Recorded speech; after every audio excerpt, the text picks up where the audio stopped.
Renae Marsden thought she was in love with a man who she was talking to online for 18 months. On the 5th of August 2013, Renae received a text message from this man which said, "I think I need a break and so do you." After receiving this message, she was heartbroken. Her thoughts got the best of her to the point where she couldn't take it anymore.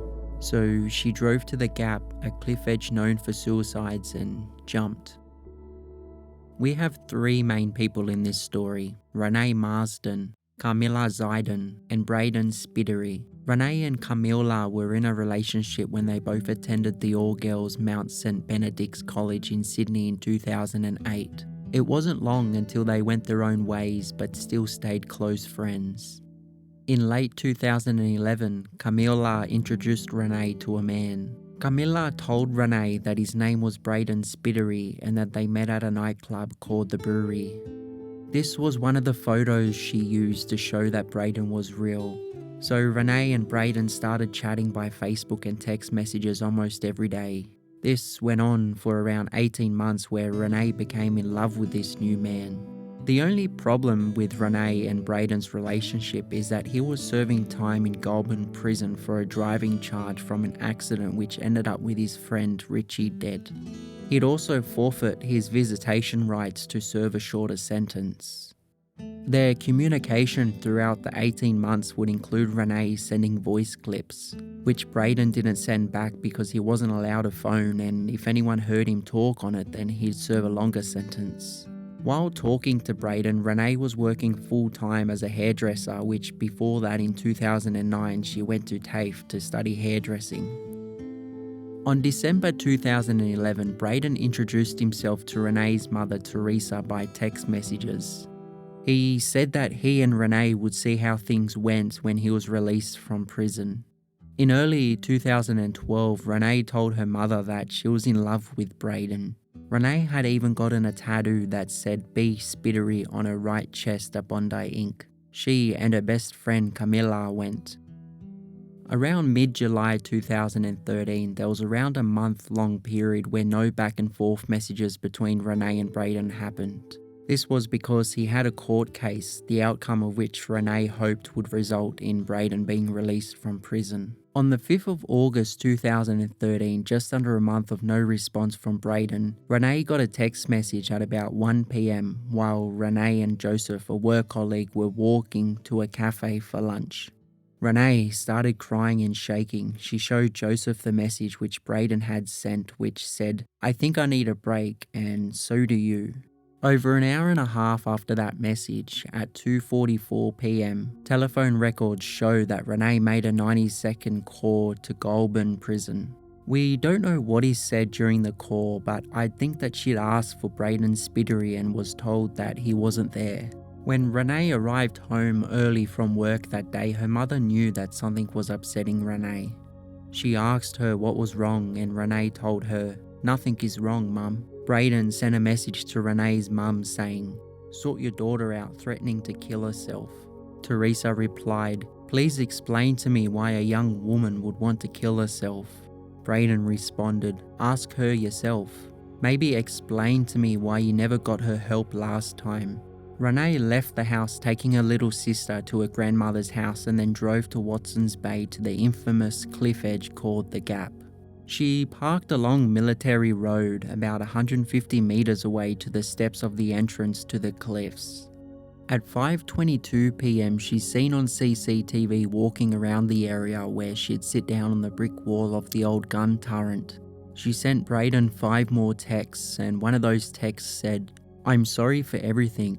You will always be my best friend. I hope one day you can forgive me." Brayden replied to that message at 5:46 PM. At 5:47 PM, Renae sent a final text message to her mum. "I love you so much. I'm sorry for everything and the pain I will now cause you, but I'll be okay. I'll still be here and be around when you need to talk to me. Just call my name and I'll be there. You're the most amazing person and mother ever and my very best friend. I wasn't happy and I need you to understand that it's okay. Don't let this ruin everyone else you need to take care of. I love you, Mama. I always will, and I'll be waiting when you come. Renae."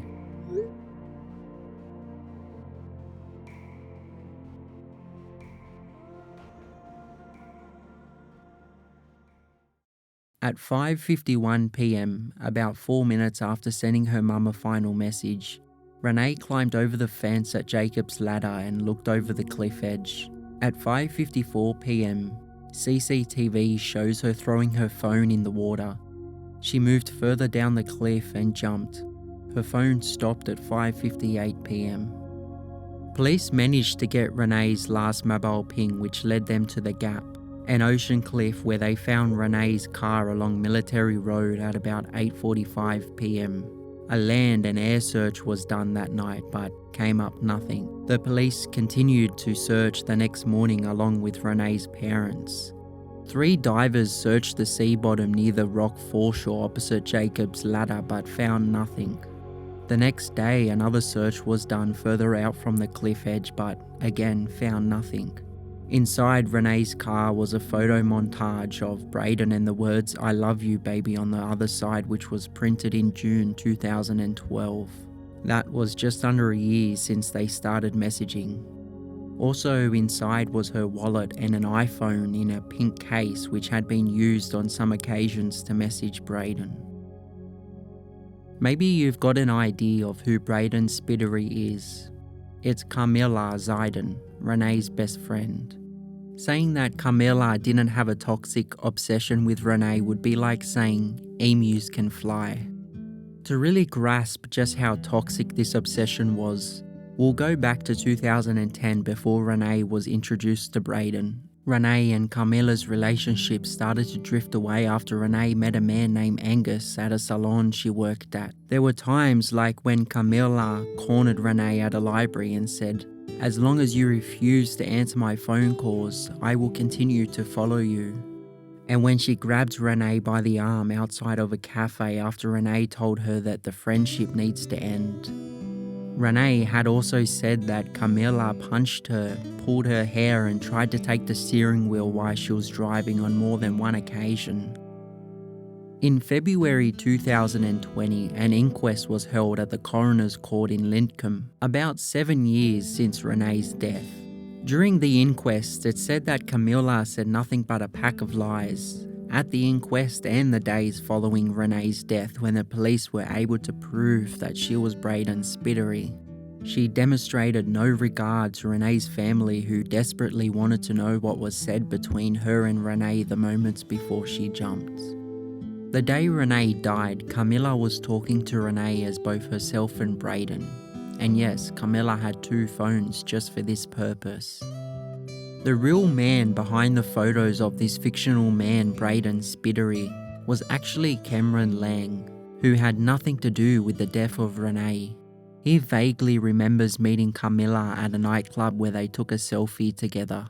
My life changed 2 years ago by every sense of the word. My name's Cameron, I'm 33 years old and my image was stolen to use in a catfishing incident. I was on my phone and I received a message from my friend. I opened the message and saw the story. I saw my face being used to catfish a girl named Renae Marsden. When I found out that she had committed suicide, I was shell-shocked. A police investigation was done into Camila and they searched her home, her phone messages, which many of them were deleted before police even had a search warrant to search her phone. Today, she walks free like a free bird, after catfishing her best friend for 18 months because of her toxic obsession. She didn't want anyone else to be with Renae. Pretending to be Renae's boyfriend. Do you regret what happened? Camila Zeidan admitted to the coroner Brayden had never existed, claiming she and Renae had made him up together. I trusted you. You came into my home. My home, I trusted you. You could have told me any time. All we want to know is just why her. Why put our beautiful family through Camila, she had such an opportunity to come clean and she lied to all of us.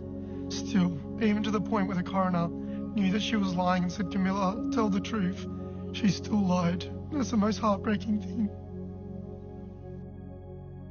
Renae left behind her family, who are fighting to bring out a law called Renae's Law. a law to make catfishing illegal. Because Renae's body was never found, she's considered missing on the Australian Missing Persons Register.